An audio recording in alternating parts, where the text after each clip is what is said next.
Welcome to English Podcasts. Relax and enjoy your listening practice. My whole life, I lived in a country where summer never ends. The sun was always bright, the air was warm, and the idea of winter felt distant and abstract. Snow existed only on screens, in movies, documentaries, and travel videos. I had never seen it with my own eyes. I had never touched it. But for as long as I can remember, I dreamed about it. I often asked myself how it feels to touch snow for the first time. Is it soft or rough, cold or strangely warm?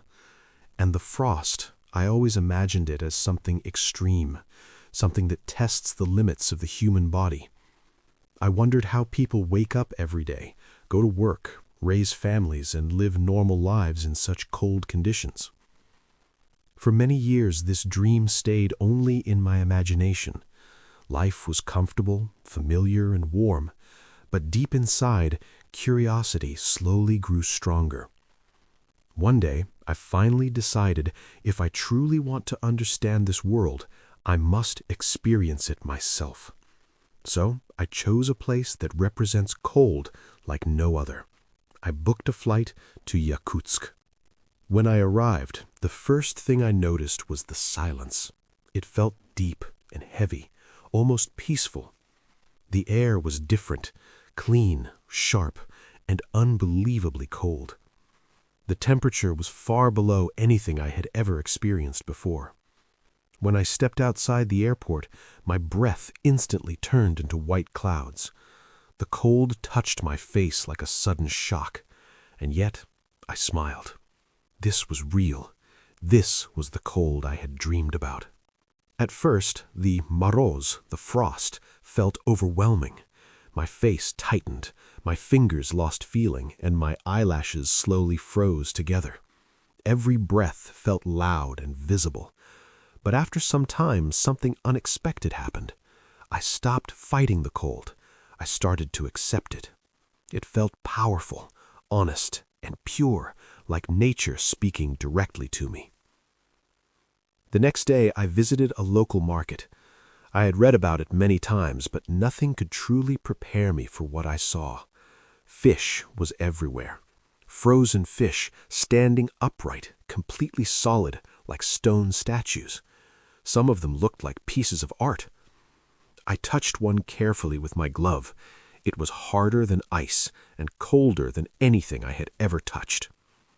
The sellers laughed kindly and explained how food is naturally preserved in this climate. I watched local people walking calmly through the market. They moved confidently, dressed in thick coats, fur hats, and warm boots. For them, this was just another ordinary day.